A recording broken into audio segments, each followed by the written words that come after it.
Assalamualaikum warahmatullahi wabarakatuh. Ashama kam jirtu hordoftoota channel YouTube Abdul App barnoota duraan dabarsine takka irratti dhimma YouTube customer early jechuudha yookaan immoo linki YouTube keenya haala ittiin gabaafannu jechuudha. Linki sana nu dalaguu dide gaafii jedhu baay'ee keessan kaa'aa jira. Linkiin sunigaa kan namoota hin qajeelfanne abaawotii kana jala yeroo seentan haala kanuma YouTubein kenne qubee adda addaatiin jiraata. Kan namoota qajeelfatanii immoo youtube.com/maqaa YouTube isaatiin gabaafatee kaaheera jechuudha.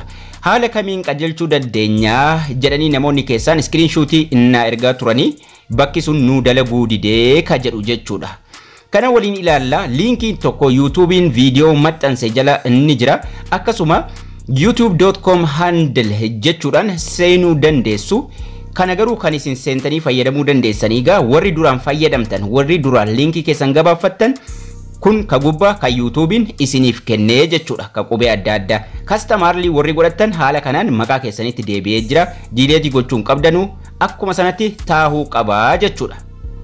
Akkuma qajeelfattan sanatti taahuu qaba. Warri haaraan sababa maaliitiif akka isin dideef akkasuma akkamitti akka sirreeffamus waliin ilaallaa jechuudha. Linkii kana gabaafachuu jechuun linkii yeroo gabaabsinu YouTubein haala kanaan nuu kenna. Garuu nuti http dhiisuudhaan akkasuma caa gidduu jiru dhiisuudhaan youtube.com jennee maqaadhuma YouTube keenyaa qofa akkuma inni jiru sanatti keessaa fudhannee haala kanaan linkii keenya itti fayyadamuu dandeenya jechuudha. Linkii gabaabsuu jechuun youtube.com jennee maqaa keenyatti qofa sirreessuu jechuudha. Seera YouTubein maxxanse irratti Oktoobarii 10 bara 2022 irraa eegalee karaa haaraa karaa ittiin linkii keessan gabaafattan isiniif uumnaa jedhee nuuf kaaheera. Kana jechuun karaa haaraadhaan linkii keenya gabaafachuu dandeenya jechuudha. Your channel can have more than one URL. Kanaan booda channelin keessan linkii tokko ol qabaachuu danda'a. Karaa ittiin audience yookaan hordoftoota keessanii wal qunnamtan karaa tokko ol isinii qopheessinee jirra jedha. Kana jechuun karaa sadiin nu qopheessee jira. Karaa sadiin wal qunnamuu dandeenya jechuudha hordoftoota keenyaan. Karaan sadan kun egaa tokko isa haaraa handle early'dha. Legacy customer early isa gabaafannu. Legacy username early waan jedhuun karaa sadiin nuuf qopheessaa jira jechuudha. Karaa ittiin linkii keenya gabaafannu karaa salphaa ta'een audience keenyaan wal arginu jechuudha. Duraan egaa namoonni dhibbaa ol qabdan subscribe yookaan maatii customer early godhachuu dandeessu turtanii.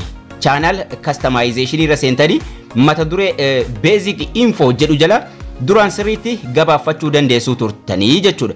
Kanaafuu amma sababni inni amma kan YouTube qofatu jira. Channelin kun hin gabaafanne. Set customer early ka jedhu kun daalachaa'ee jira jechuudha. Sababni inni daalachaa'eef waan settingii isaa jijjiiraa jiruuf ad linkii qofa jira. Social linkii galfachuudha jechuudha. Sababni inni daalachaa'eef waan settingii haaraa qopheessaa jiruuf karaa ittiin linkii gabaafannu waan qopheessaa jiruuf yeroodhaaf akkas tahee jechuudha. Handle keessatti garuu ilaallachuu dandeenya. youtube.com handle waan jedhu keessatti yeroodhaaf ilaallachuu dandeenya jechuudha. Gaafa guyyaan isaa gahee gaafa 14 baatii ittaanu garuu waa hundayyuu sirreeffachuu dandeenya jechuudha. Kanaafuu waan isin cinquu qabu miti jechuudha. Yeroodhaaf yoo barbaaddan youtube.com handle waan jedhu keessa seentanii ilaaluu dandeessu. Yoo isinii baduu dides waan isin cinquu miti maaliif guyyaan isaa hin geenye waan ta'eef.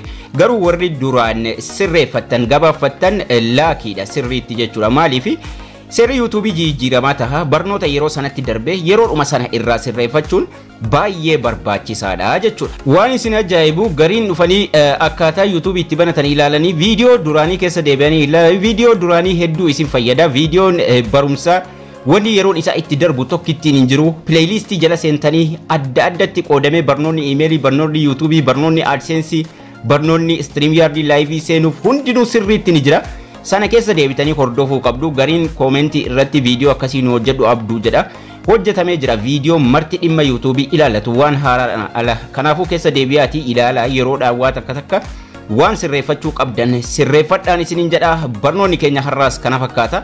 Akkasin irraa barattanis abdii guddaan qaba. Obsaan eeggadha haga guyyaan isaa gahee jijjiirrattanitti isiniin jedha. Haga barnoota kutaa itti aanu walitti deebinutti turtii gaarii nagayaan tura.